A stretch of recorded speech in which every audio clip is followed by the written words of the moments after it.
stay fly. There were too many old white men that just could not, and white women that just could not process a woman being president. They couldn't process it. I get a lot of people that ask me, well, what bad experience did you have in church that made you leave? And that's why I always start. I had a good church experience. And you know how I feel about the King James Version of the Bible, because, you know, it is the most sexist, racist version I've ever seen in my life, but that was written in. Hey, this is Seiko, Fly Guys, Seiko from the Fly Guys podcast. There are times when I interview people that I really don't necessarily agree with, or I don't agree with all of their positions. This is one of those times. But enjoy the ride. Stay fly, stay fly. You're listening to The Fly Guy Show.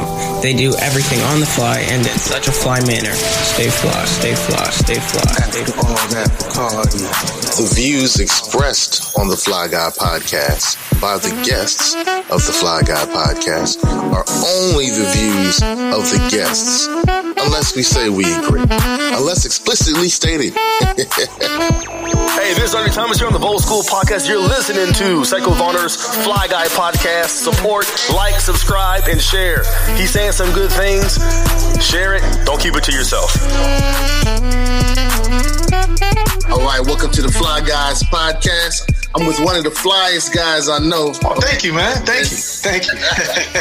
Dantrez Omi, my brother from another mother and father. And tonight we're kind of dealing with this topic that was presented to us by the curator, Tessa the Queen, and she was interested in us discussing what we get wrong about misogyny.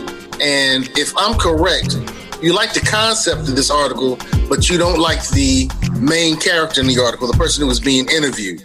Yeah, Kate, man, I don't, and I'm completely unfamiliar with her. It's just that she made some points in the article that I was kind of like, yeah. So, all right, she made the point that the reason that we have President Trump is because of misogyny. Mm-hmm. Right. Well, I mean, and I want to be, because I want to use some working definitions of what sexism is and what misogyny is. Oh, yeah, we got to go there. That's your area of expertise, man. You're Mr. Working Definitions. So, sexism is like racism. It's structural, right? There's a. Oh, we got there. Okay. What's up, Ed? My brother Ed in the building. How you doing, sir? And he'll get into it. All right, but sexism, I mean, you were saying that sexism... It's structural, right? It's like racism. It's structural, right? There's policy, there's tax laws, there's, local laws, there's, then you have the informal system, right? How we interact with each other. So right. That's what sexism is. And she's saying that sexism and misogyny are two different things, which I mean, yes, she's right. They're two different things, but they're not mutually exclusive because, sexism holds up misogyny, right? Misogyny holds up sexism, right? You need misogyny to do that. It's kind of like, consider it like white mob violence against black people, right? That is individual groups of people attacking black people, but that kind of holds up the system of white supremacy. So misogyny does the same thing on several levels, and it holds up the patriarchy, right? Or sexism, the system, right? So that's what she kind of says in this article, and that's how we should look at it. And again, misogyny is hatred and violence towards women, right? That's what misogyny is. So misogyny will be kind of like if I'm misogynistic to a woman, then that's like a white person having individual bigotry towards a black person or someone of Latinx descent or somebody that's of Asian descent. Like that's having that individualized bigotry, or a group of white men being, showing bigotry toward a particular individual. But then you have the structure, which is sexism and racism. But again, I like to call it, that's why a lot of people have problems with feminism, because of people like Kate Mann, who's a white feminist, right? She makes certain points that ignores racism, right? Because, again, Dr. Bell Hooks calls it white capitalist patriarchal, white supremacist capitalist patriarchy. And that's what that is. It's all part of the whole thing. Patriarchy holds up white supremacy. That's interesting. And her point that the President Trump became our president because of sexism ignores some of the things that you brought up. But so I'm wondering, what are some of the other reasons people think that Donald Trump is the president? Hey, Ed, why is President Trump our president? Because there are a lot of people I think Donald Trump ended up being president because there were too many folks that just could not process, not necessarily, well, first of all, they were still getting over the fact that a black man was president for 8 years. Mm-hmm. Then there were too many old white men that just could not, and white women that just could not process a woman being president. They couldn't process it. Fuck how qualified she was. That was notwithstanding, because she was eminently more qualified to do the job than him. But it didn't matter because he was the one that they selected. And guess what? Doesn't matter. She's got to win. He got to win. And he ended up ultimately being selected as the president, and that and Russian interfering but not, you know what I'm saying? It was just, it's about the fact that they just couldn't handle handing over the reins to a woman. And I think Kate made that similar point in her article, although she was saying that people didn't vote. Yeah, and that's my thing. Like, and that's my whole thing with just like two things. The whole thing with the Trump presidency and the whole thing when we talk about, when we talk about feminism. The reason why a lot of people don't like feminism is because of white women like Kate Mann, who makes these kind of statements and forgets about racism, so, and that's why I said in the previous episode that my feminism is intersectional, right? I have different identities and they all intersect. And at the same time, I can't forget about racism. Racism also plays a factor in, Americanism, where they're saying America is exceptional and everyone else on the outside is not. So that's how you have a lot of xenophobia. That's part of my identity. That's where it intersects. So really, quite honestly, Trump won because of white supremacy. That's just bottom line. Like I stated earlier, if you look at all the demographics of who voted for him, most white people voted for him. And that's really what that is. Is Trump a misogynist? Yes, he is. Is he sexist? Yes. Does he uphold sexism? Yes, he does. But he also upholds white supremacy. He also upholds racism. He also upholds xenophobia. He also holds up, transphobia and homophobia and so on and so forth. So I think we could, again, he supports white capitalist patriarchy, white supremacist capitalist patriarchy, as Dr. Bell Hooks said. And I think Kate Mann misses that. And again, that's why a lot of people don't fuck with feminism, because of white women like her. So is that white privilege the reason why she doesn't see it? Exactly, because white privilege. Yep. Literally, white privilege will blind you to a lot of shit. Yep. Okay. And one of the things that I'm struggling with is male privilege. Mm-hmm. So will male privilege blind you to the other privileges or the other isms that are out there as well? Yeah, it does. It does. You got to think about it. I even go so far as saying, people get mad at me when I say this, male hetero privilege also blinds me to a lot of things, a lot of isms that I see out there. Mm-hmm. Absolutely. Because you got to remember, this is age old. This is hundreds of years in the making. The patriarchal system as it is. I mean, come on, if nothing else, we've used religion as a tool to reinforce this for generations. Think about it. All right. I mean, honestly, if you think about it in the context, from a biblical context. So, who wrote the Bible? I don't know if you want either one of us to answer that. No, but men, he's right. Men wrote the Bible. Men wrote the Bible. Oh, okay. Men wrote the Bible. Men wrote the Bible. Men also edited and rewrote the Bible. Yep. You know what I'm saying? Yeah. So, and I mean, to think about it in the terms of, but it's always been patriarchal. It's always been male dominated, because guess what? You've got to think, even with the revision of the Bible at the Council of Trent. Oh, I didn't want to go down this road today. We're going. You got to think about it. Even at, the revision, where they decided what we were going to take out, what we were going to put in, when they put in heterosexist language. To think about why it was done. The Council of Trent was convened right after the decimation of Europe by the Black Plague. Okay? So there was a need to repopulate. You feel me? So in the need to repopulate, they knew that Christianity or organized religion was the one vehicle that you could use to affect masses of people. And so that's why it was done. And so in the King James Version, and you know how I feel about the King James Version of the Bible, because, it is the most sexist, racist version I've ever seen in my life. But that was written in and I tell you, we talk about heterosexist. That language was written, it didn't exist. A lot of the heterosexist language didn't exist before the revision. Okay. It didn't. There was no homophobic language in it. It was, and it's interesting to me that it was edited by a homosexual. Right.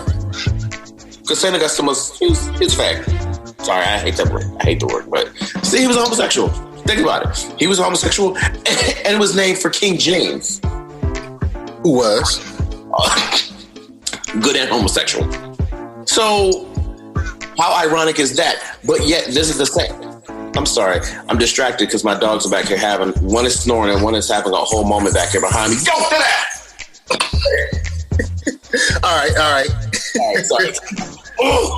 But your point is that men have dominant. We've used the Bible and religion. It's even so we still use it today as a tool to suppress any group that we want to control.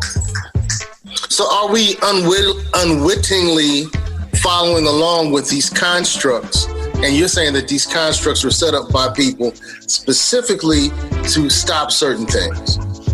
Oh, absolutely. Well, initially the constructs were set up to repopulate.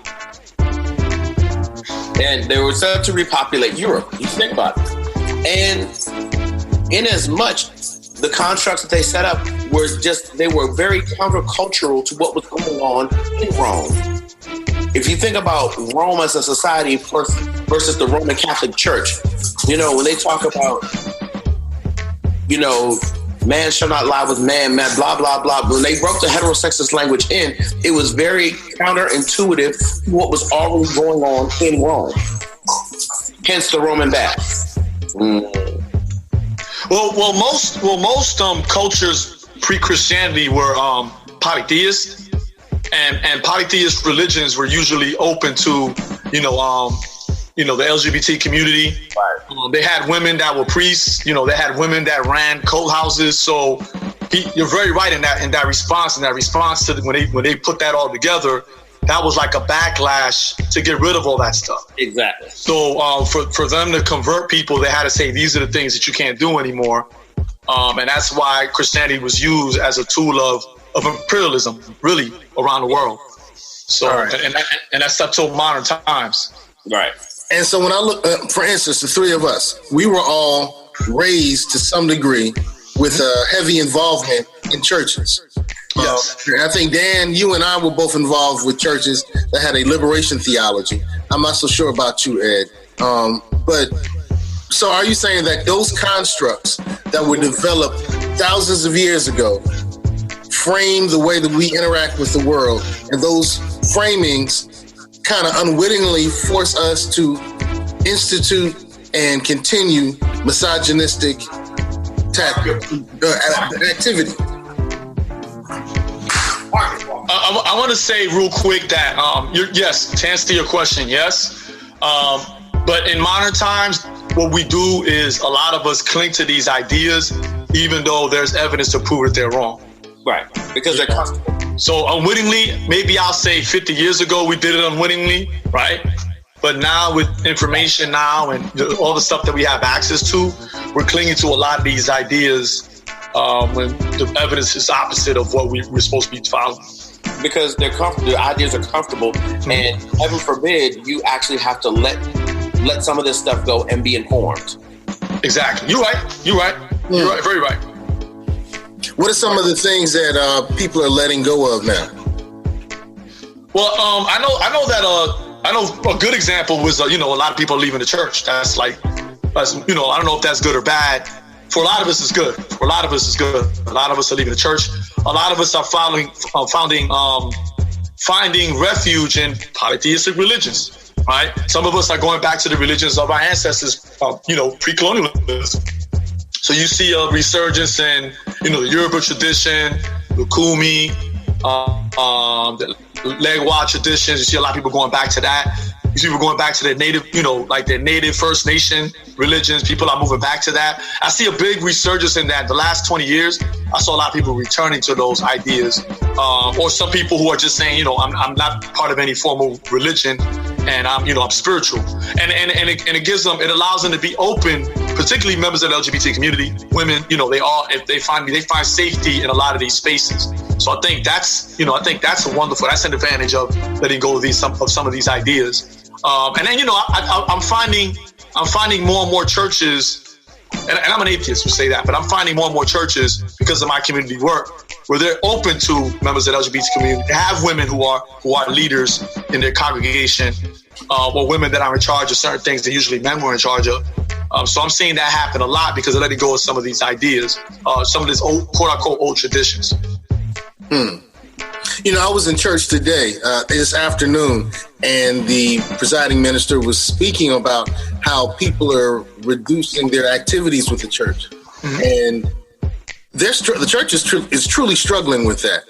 And it's kind of interesting that I initially simply thought that the church was just not necessarily meeting the needs and interests and presenting, the religion, Christianity specifically, in a way that was capturing and engaging and important to the lives of its members. But you're simply saying that people are becoming more and more conscious of the construct and the damage, and then they're moving away. Yes. Okay. Yes. Well, you know what? I feel like there are a lot of people that really have to find where they belong in that context. Because for me, regardless of, I still remain a Christian. And I still go to church. I enjoy.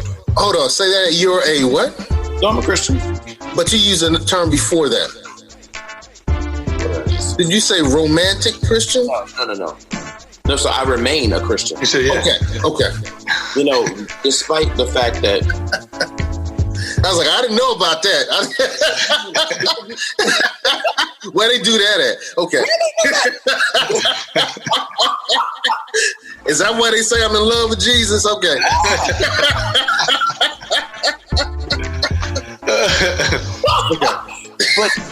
But still,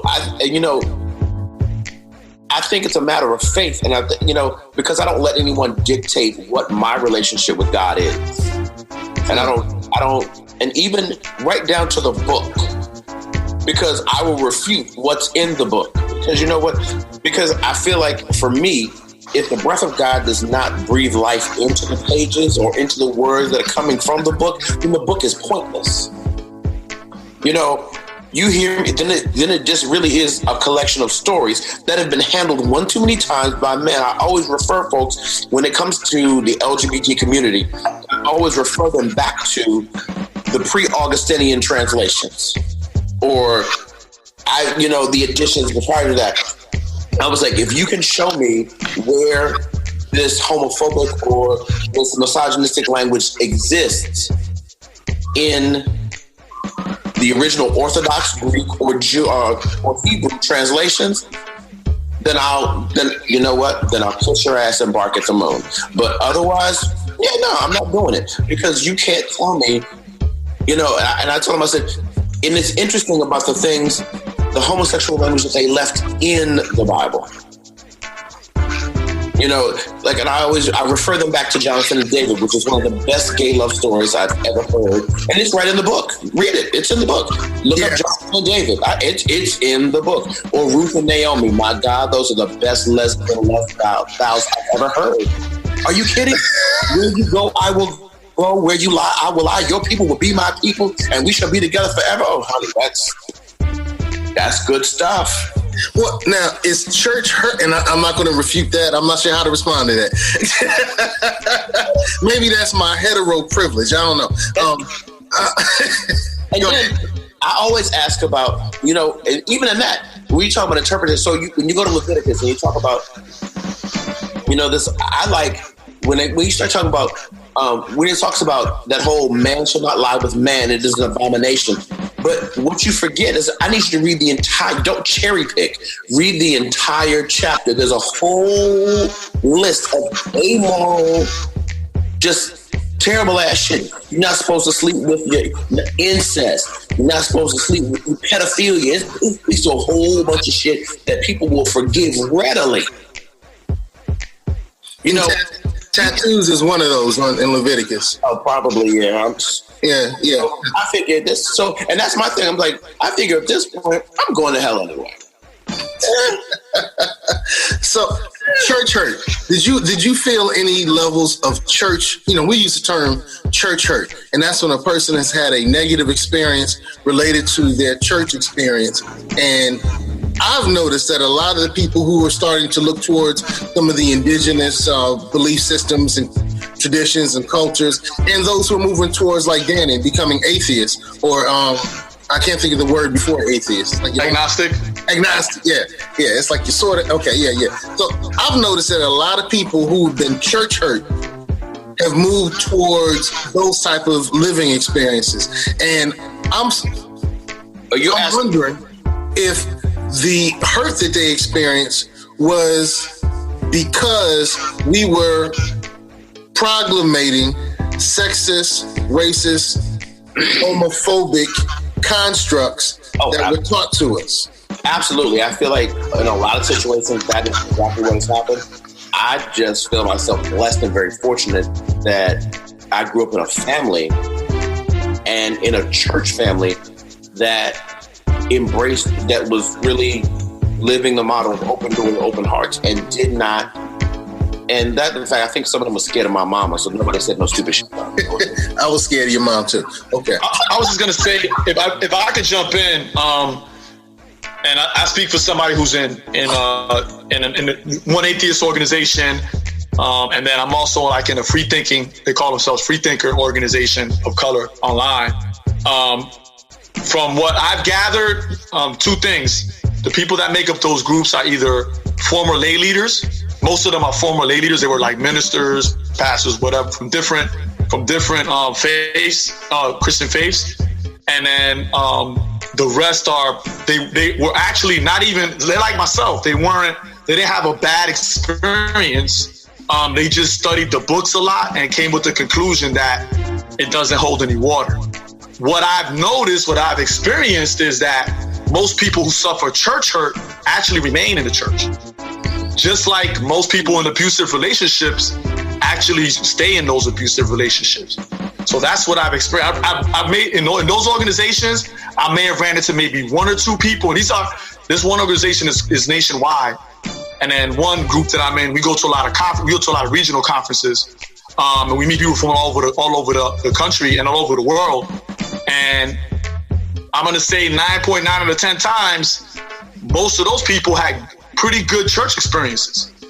I know, like I said, I went to a church that taught liberation theology, so my experience was actually very good. Again, I have a heteronormative privilege, male privilege in that sense, but it's very rare that I meet people who I've been church hurt, so now I'm an atheist, so now I'm agnostic. I get that. So I'm just gonna point that out because I get a lot of people that ask me, well, what bad experience did you have in church that made you leave? And that's why I always start, when I tell people about my atheist experience, I always start with, I had a good church experience. And, I had a very good church experience. And I honestly, I appreciate that because when you talk about church hurt, like growing up, I never experienced it. Again, like in struggling with my identity and who I was, I never had that church hurt. And, regardless of how I was sheltered, but, maybe because like folk weren't going to say anything to Shirley's son ever, because they knew better, because maybe that's it. But regardless, I have experienced more church hurt as an adult. Mm-hmm. And more recently, because, and I guess as a church boy, as it were, like I hold people to a different standard. And I'm just like, wait, that's not how we act. That's not how you're gonna do that. Like very recently, I'm on a sabbatical leave right now from a job at a Catholic church because the priest and I didn't get along. And you got a priest and you got these the sister, the principal was a nun, and they were shitty. They were absolutely shitty. Beyond the fact that they weren't running the school properly, and I was, me. I'm like, so if you want to improve your scores, if you want to improve the efficiency of your school, you need to do this, and this, and this will be for the betterment of the kids. And they're looking at me like my name is Sam Sausage Head. And then on top of that, you get to a point where the priest is fussing at me every week after mass. And we had, you know me. You know I'm not here for any of that. No, you're Mr. Clapback. The original Clapback. And so it came to that. I was like, I had to say, I was like, you know what?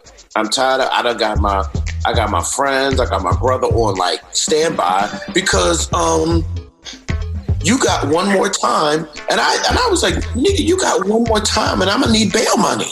I was like, you got one more time to be fussing at me and it's going to be on and popping. But I was like, well, how about this? I was like, wait, let's not do that. Because it was like, I'm like, I don't believe that you're fussing at me and you're raising your voice at me. This is not how, I was like, this is how we do in the church now? Oh, okay. You expect a certain level of behavior and you don't expect the church people to do you grimy. I'll say thank godliness for sabbaticals. And you better thank Rick, because I'm telling you, he had me set up. Rick set me up lovely. He was like, look, bro. Oh, I love, that's my number. I love it.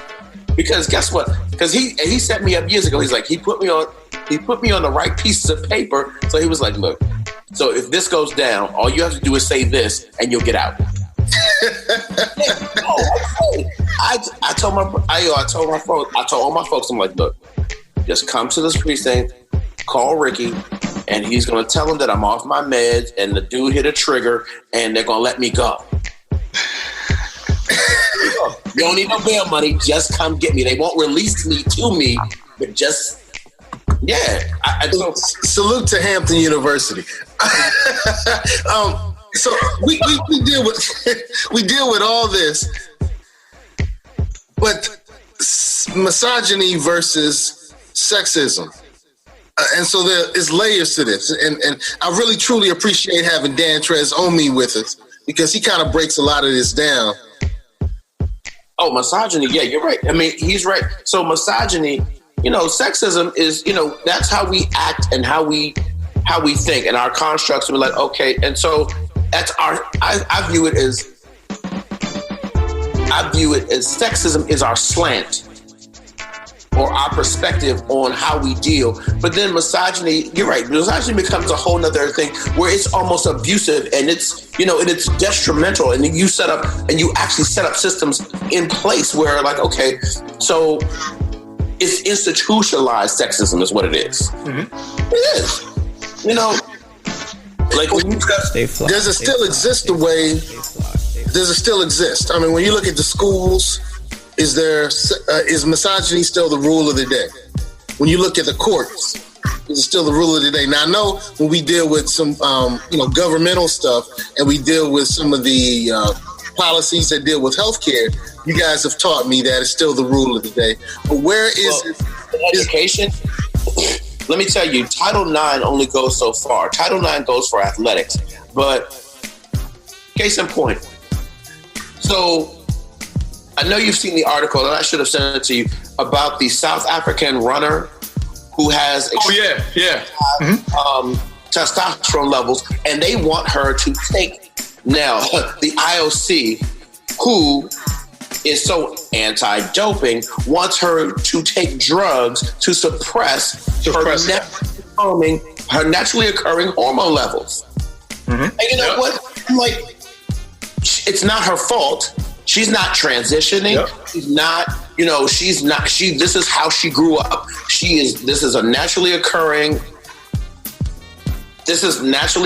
in her body. This is how she's made. And so for her to have to suppress that in order for her to be competitive, or because she's beating the hell out of she's beating the hell out of folks. Now, granted, they consider it doping. No, it's not doping. Now, just because them East German chicks had to do that stuff, and that's a whole other issue to me. That's a physiological issue, because you know what? There's some cultures where you have to do that, and they came out looking like men.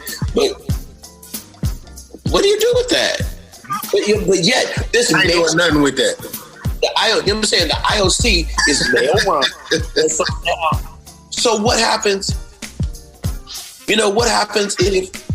So they wouldn't ask Usain Bolt or anybody else who was blazing the hell out of everybody. They would never ask him or ask him to suppress his hormone levels so that people can catch up to him. No, go put the work in and shut the hell up. What are some other examples where misogyny is still the rule of today? I wasn't aware of that one. Thanks for bringing that one to my awareness.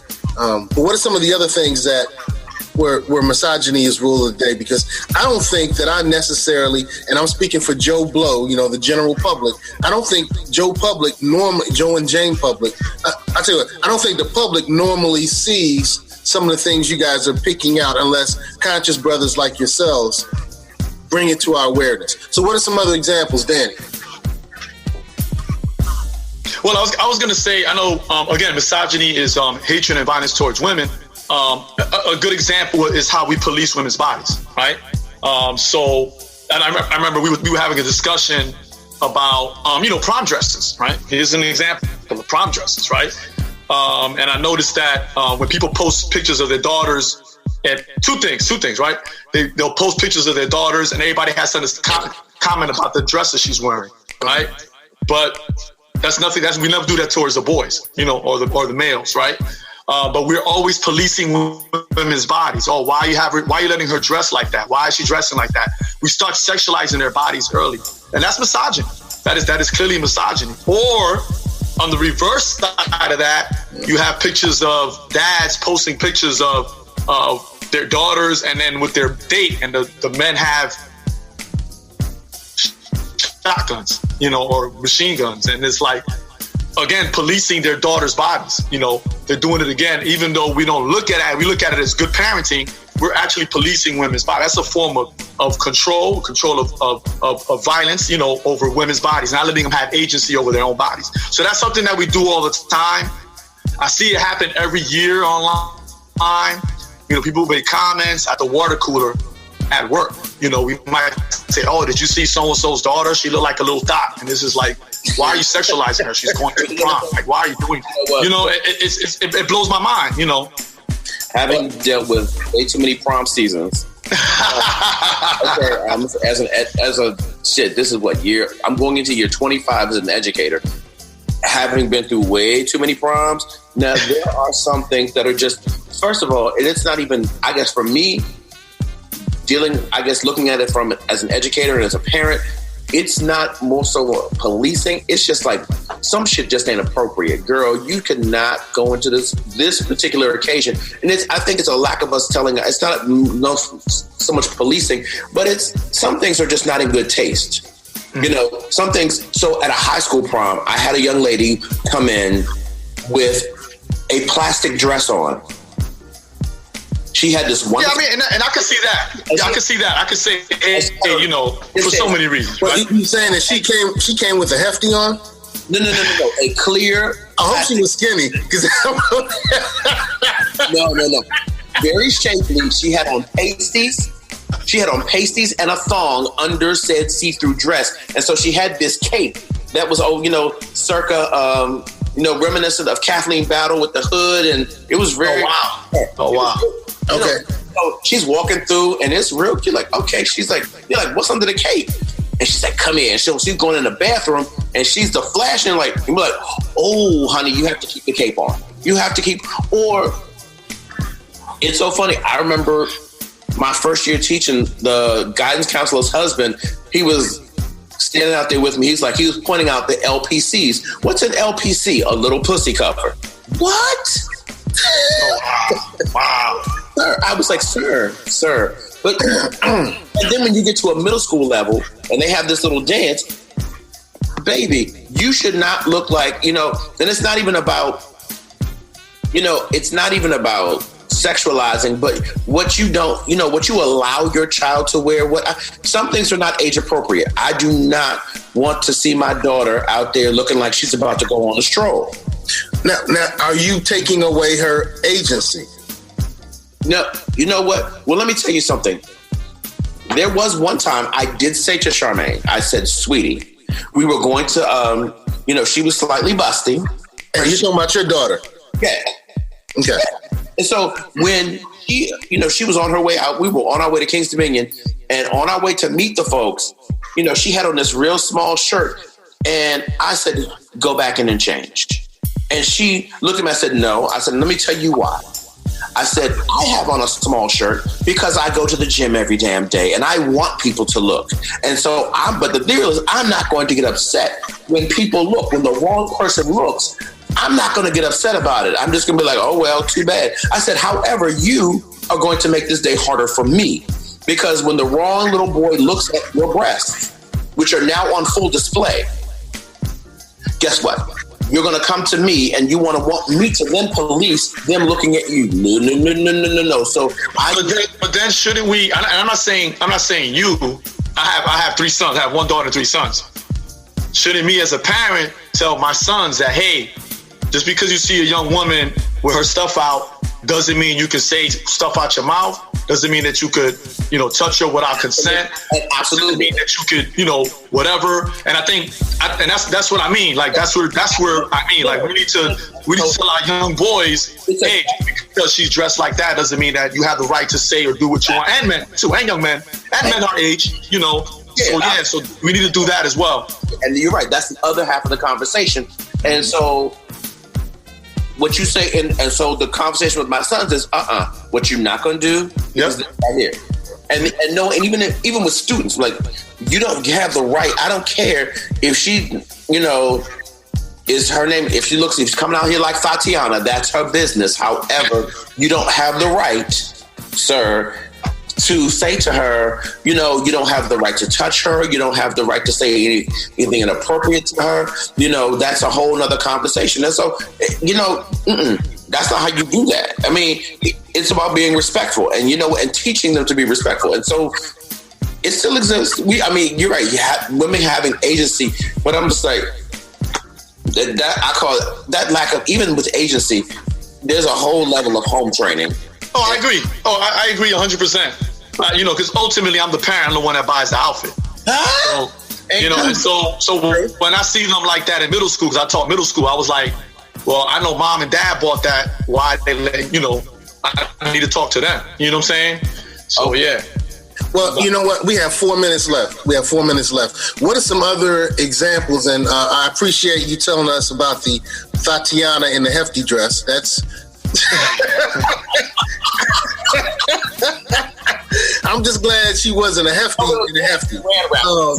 But what are some other examples? So, because one of the things that happens is people are, listening to our conversation and starting to say, maybe I am continuing this construct, which is destructive. And we may have been totally unaware of it. So what's another example? But, I am telling my daughter what to wear up until she's a certain age. And now I got to start thinking, am I forcing her because I'm dealing with misogyny and, male proof? That's interesting. And it's making me think and maybe even become a better father because of it. So I want to help fathers and mothers become better parents. What's another example so we can go? I think kind of like what I jumped off of what Ed said. What we tell our daughters is usually different from what we tell our sons, right? Didn't it be? So like, So a good example, like for example, I mean, I'm not saying that you do it, Sekou, or you do it. I've been around Sekou, so I know how he gets down. But I see like a lot of parents, like if their son is 14, 15 years old and he's dating a lot of girls, will be like, hey, you big pimping, that's my son, you know what I mean? He's holding it down, you know. But if our daughters are dating a lot of men, we have an issue with it. And I think that, you know, if we're gonna do it, it should go down both sides, male and female. If I have a son and a daughter, I should do it the same way. Or if I'm gonna do the opposite, I need to treat them the same way. There needs to be some equality in that situation. So, and that goes back to, you know, agency over their bodies. And a lot of it is, you know, we're saying, and, you know, I try to be real careful because I don't want my daughter or my lady mentees or my lady students I don't want them to see me say that you're only thing that you are is your body. You're more than just that, right? So I really try to not keep the conversations on those levels, right? I always want to say, you know, they're intelligent, and I don't want to sound like I'm being respectability policies here, but that you're more than just your body. And I think a lot of times when we do these things, we kind of emphasize that everything is about your body. We should move away from that because we don't do that with our sons at all. So I think this is a conversation that really needs to be continued. Last words, Ed. Last words. Peace, love, and hair grease, and no tissue bags at damn prom. It is prom season, so it's about to. No hostro couture. Well, as a DJ who's been DJing proms for the last 20 years, no matter what your child puts on, they're fighting it out when they get out there.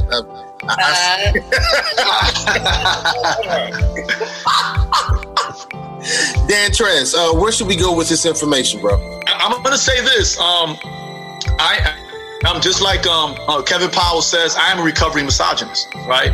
I'm still learning, you know, my behaviors and what I say. I really pay attention to what I say. And a lot of times I fail at that. And a lot of times I do promote misogyny and I do promote sexism. So I have to consistently recognize that at all times, especially dealing with my students and my kids, that I'm a recovering misogynist. So that's how I look at it. And that's how I try to make all the spaces that I enter safe for almost as many people as possible. Oh, I think that's the guiding light right there. Try to make everything we experience safer for those who are going to experience it with us. That's beautiful. That's beautiful. Yes, sir. All right. Well, hey, stay fly, gentlemen. I know you had something to say, Ed. Go ahead. 15 seconds. 15 seconds. Really, next week, we need to talk about safe spaces. Stay fly. The views expressed on the Fly Guy Podcast by the guests of the Fly Guy Podcast are only the views of the guests, unless we say we agree. Unless explicitly stated. Stay fly, stay fly, stay fly, stay fly, stay fly, stay fly, stay fly.